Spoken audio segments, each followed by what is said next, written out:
So Yoshiko, in Japan, I've seen one of the very popular lunch takeaway foods in train stations and convenience stores, etc., is what looks like a simple egg sandwich. Yes, but not just any sandwich. This is Japan's legendary egg sandwich. Ta-da!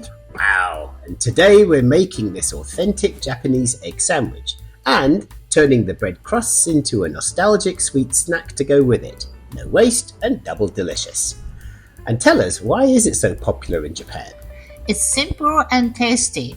Super soft bread, creamy delicious filling, and it's convenient as finger food.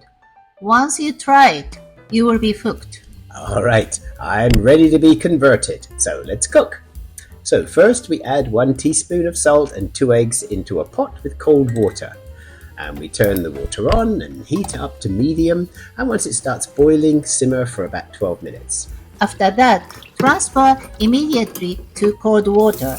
When the eggs cool down, gently tap the eggs on the pan to crack the shell. Then peel under running water. Yes, peeling under running water means we can get perfectly smooth eggs every time. And we now place the eggs into a bowl and mash them with a fork. If you prefer, you can alternatively chop the eggs with a knife. No, whatever is easiest.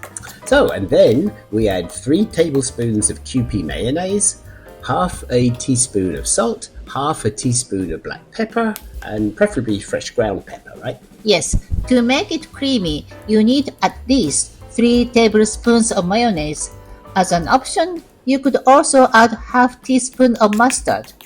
Good. And we mix everything together well until creamy and smooth. And now we move on to the Japanese bread for the sandwich.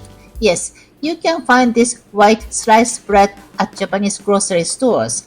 It's softer and slightly sweeter than similar American sliced breads. And we take 2 slices, carefully adding the egg filling to just 1 slice. Then we make the sandwich and wrap it tightly in plastic wrap. Then refrigerate for 5 to 20 minutes.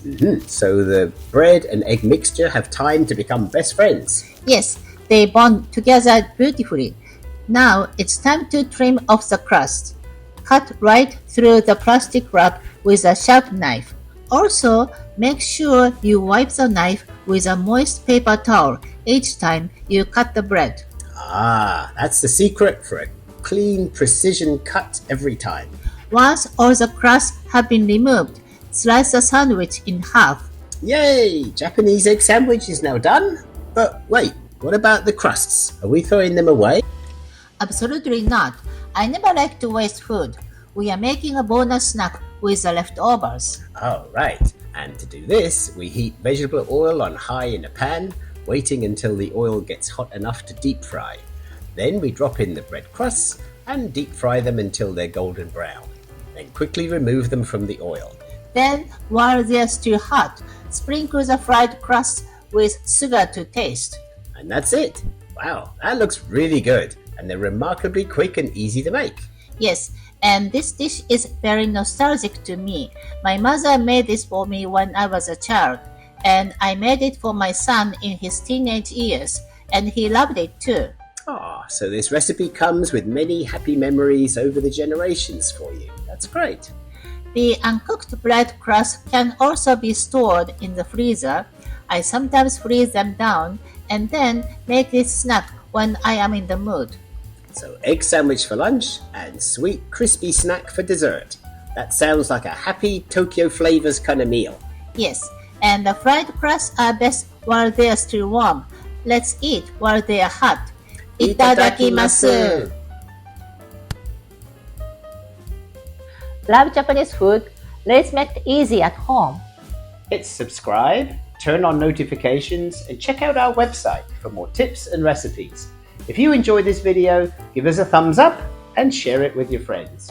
Got questions or requests? Drop a comment. We love to hear from you. Stay hungry, stay curious. Happy cooking!